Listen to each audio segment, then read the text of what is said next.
안녕하세요. 서머피셔 사이언티픽의 박근준입니다. 오늘은 유전자 분석의 대표 주자라고 할 수 있는 생거 시퀀서의 원리와 최신 동향에 대해서 좀 간단하게 살펴보도록 하겠습니다. 유전 정보라는 것은 DNA 서열을 말하며 A, T, G, C 네 종류의 염기가 어떤 순서로 늘어서 있는지가 중요합니다.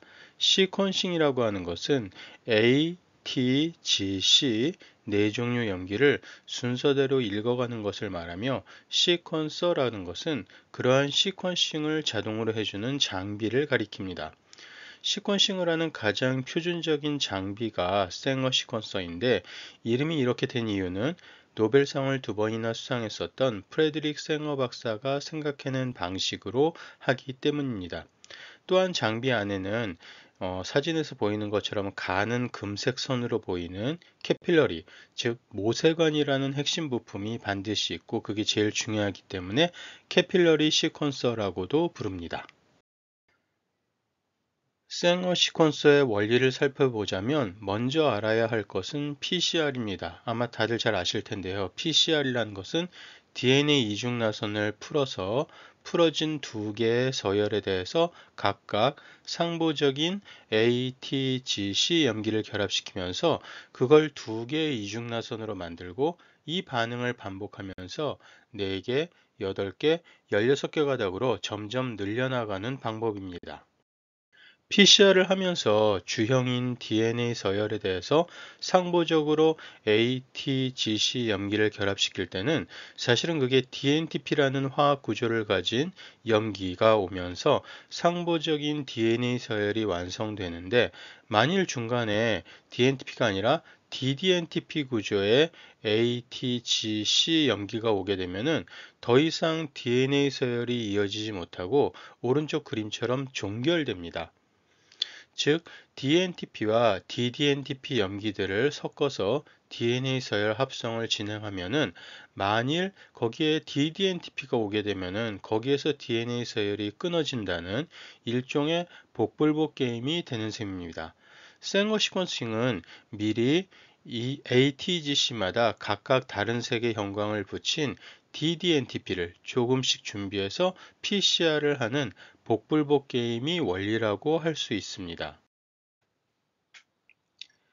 예를 들면 왼쪽에 처음에 한 가닥이었던 DNA 서열은 PCR 증폭을 반복하면서 점점 많아지게 됩니다. 그런데 어쩌다가 운이 나빠서 바로 첫 번째 위치에서 DDNTP-A 녹색 형광이 오면서 합성이 끝나버린 그런 서열이 일부 생길 수 있는 겁니다.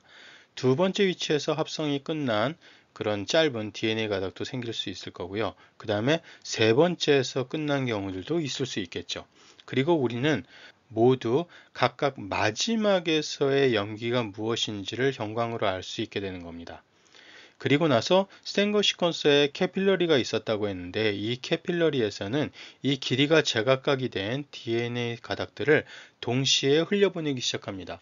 그럴 때 가장 짧은 DNA 서열이 제일 빨리 통과를 하고 점점점 길수록 점점 뒤로 밀려나서 가장 긴 DNA 서열이 마지막에 통과를 하게 되고 이 캐필러리의 마지막 부분의 디텍터에서 형광들을 오는 순서대로 읽어내게 되는 것입니다. 그러면은 녹색, 녹색, 빨간색, 노랑 같은 식으로 오는 형광 순서를 알 수 있게 되고 바로 이 형광 색깔들이 DNA 염기 서열의 순서가 되는 셈입니다.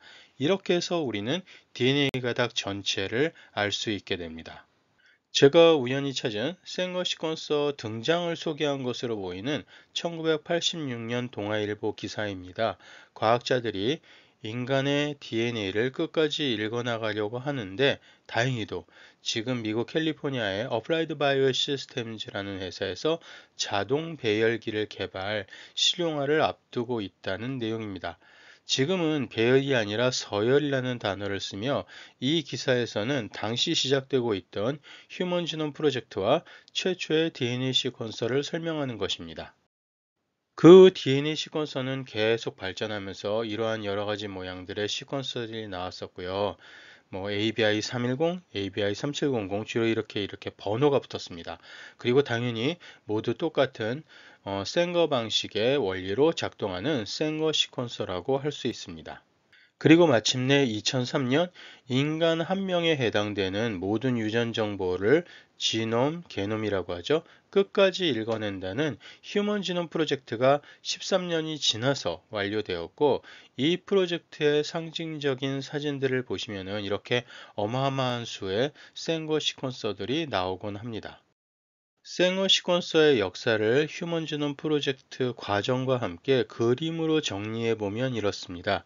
1990년 프로젝트가 시작이 되고 13년 동안 진행되어 2003년 완료되었는데, 정확히 따지면 당시 과학기술로 가능했던 부분 92% 정도를 읽어낸 것이었고, 나머지 부분까지 마저 다 읽어낸 것은 다시 세월이 흘러 2022년이 되어서입니다.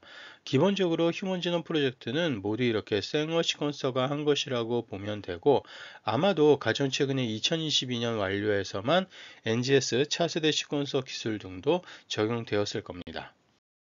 전 세계 연구실에서 가장 흔하게 볼 수 있는 생거 시퀀서 모양은 이렇습니다. 여기에서 가장 핵심적인 부품이 아까 말씀드린 것처럼 역시 캐필러리가 되는 셈이며, 장비마다 캐필러리 수가 가는 금색 선 보이시죠? 캐필러리 수가 이렇게 48개나 96개가 될 수도 있고, 아니면 8개나 24개가 될 수도 있으며, 캐필러리 하나에서 한 샘플의 DNA 서열을 읽어냅니다. 생어 시퀀서에서 DNA에 A, T, G, C 염기서열 읽기인 시퀀싱을 한다고 설명드렸는데, 또 하나 중요한 임무 중에 하나는 DNA 단편, DNA 가닥의 길이를 파악하는 것이며, 이것은 프래그먼트 어널리시스라고 합니다. 예를 들어 100개, 150개, 200베이스 페어 같이 길이가 미리 정해져 있는 DNA 단편에 노란 형광을 밀다 붙여놓고, 그 다음에 우리가 지금 길이를 알고 싶은 DNA 단편에 보라색 형광을 붙여서 동시에 프래그먼트 어널리시스를 하게 돼서 서로 그 길이를 비교하게 되면은 보라 형광이 붙은 DNA 가닥의 길이가 어느 정도 되는지를 우리가 추정할 수 있는 것입니다. 이것이 마이크로 세터라이트 분석 또는 STR 분석이라고 하는 것이며, 친자 확인 등의 개인 식별, 휴먼 아이덴티피케이션에 사용되는 기술입니다. 예를 들면 몇몇 유전자에서는 특정 DNA 서열이 반복해서 나타나게 되는데, 그 반복되는 수가 사람마다 달라서 사람이 어떻게 서로 다른지를 구분하는 데 중요한 정보가 될 수 있다는 뜻입니다. 반복되는 수가 3인 경우와 7인 경우 프래그먼트 어널리시스를 하면 이렇게 분석될 수 있다는 것이며, 이 반복수는 유전이 됩니다. 즉, 어떤 유전자에서 엄마는 3과 7의 반복수를 가지고 아빠는 4와 10의 반복수를 가진다면 그 자식은 하나씩 물려받은 3, 10이나 아님 7, 10과 같은 반복수가 나와야지 5, 9와 같은 엉뚱한 숫자가 나올 수는 없다는 뜻이며, 이게 친자 확인 방법입니다. 근데 이렇게 하나로만 보게 되면 우연히 같을 수도 있으니까요. 실제 개인 식별을 하는 경우에는 더 엄격하게 하기 위해서 이러한 반복 서열을 갖고 있는 한 20개 정도의 유전자에서 반복 서열을 분석하게 되며, 이건 확률적으로 거의 틀릴 수가 없다는 뜻이 됩니다. 그렇기 때문에 국가수가 배경으로 나온다든가 어떤 과학수사, DNA 감식 등의 이야기가 나올 때에는 뒤에 이렇게 생거 시퀀서가 나오는 경우가 많습니다. 지금 유재석, 윤우님 뒤에 보이는 이 장비들이 바로 생거 시퀀서입니다. 자, 여기서도 똑같이 생겼죠. 화성 연쇄 살인 사건의 진범을 드디어 확인했을 때에도 당연히 이렇게 생거 시퀀서가 활약을 했고, 이러한 기사들이 나온 거를 보실 수 있습니다. 물론 이런 DNA 분석은 사람만이 아니라 결국에는 모든 생물체가 다 똑같이 DNA를 유전 정보로 갖고 있기 때문에 모든 생물에서 가능하며, 이렇게 여기 기사에 나온 것처럼 뉴스에 나온 것처럼 물고기의 DNA 분석에서도 똑같이 생거 시퀀서가 활약한다는 것을 보실 수 있습니다. 지금 2023년 기준으로 최신 생거 시퀀서는 이렇게 생겼습니다. 실물을 아직 이거는 못 보신 분들도 많이 있을 텐데요. 기존의 3500 시리즈보다 비교해서 사진을 찍어본 거고요. 조금 더 큰 게 보이실 겁니다. 그래서 앞을 열었을 때 이렇게 안에 가장 중요한 장치인 캐필러리가 이렇게 있는 것을 보실 수 있습니다. 이 장비 같은 경우에는 8개나 24개 캐필러리가 들어가 있고 이 캐필러리 등의 부품을 교체하고 관리하는 것이 상당히 편해졌다고 합니다. 참고로 이 장비에서는 히타치라고 써져 있는 걸 보실 수 있는데요. 그 이유는 일본의 히타치와 함께 협력해서 이 장비를 제작하기 때문입니다. 가장 최신형의 두 개의 모델은 이렇게 생겼고요. 이름은 이렇게 써져 있습니다. 그래서 여기 사이트에서는 이 장비들을 최신 생어 시퀀서를 사용하는 한국과 일본 과학자분들의 인터뷰가 나옵니다. 어떠한 연구에서 어떠한 목적으로 이러한 생어 시퀀서를 사용하고 있는지, 이 장비들은 어떠한 특징이 있고 특히 어떠한 점이 연구에 도움이 되었는지와 같은 설명을 하고 있으니까 이 시퀀서의 특징이라든가 활용에 대해서 좀 더 자세하게 실제 사례를 알고 싶으신 분들은 이 사이트를 보시는 것도 좋을 것 같습니다. 아까 생어 시퀀서는 시퀀싱뿐만이 아니라 개인 식별 목적을 위해서 프래그먼트 어널리시스 기술이 사용된다고도 설명드렸는데 아예 그 목적에 특화된 장비가 이렇게 나오기도 했습니다. 일종의 초고속 DNA 감식이 가능하다고 표현할 수 있는 레피디트 ID 시스템인데 DNA 감식이 90분 만에 완료됩니다. 실제 2019년 이슬람 테러 조직이었던 IS의 수장이 자폭을 해서 사망했을 때 미군 특수부대가 현장에서 이 장비를 사용해서 자폭한 사람이 다름 아니고 IS의 수장이라는 것을 확인했었다는 그런 뉴스입니다.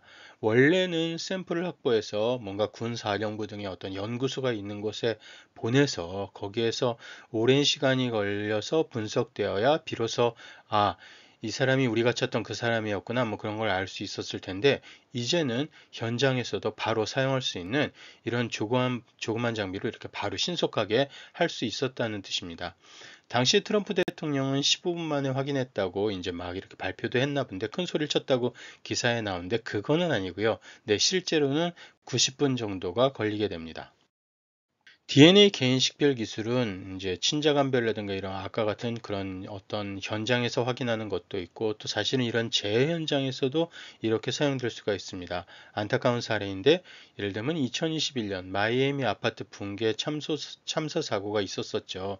그 현장에서도 이렇게 사용된 걸 보실 수 있고요.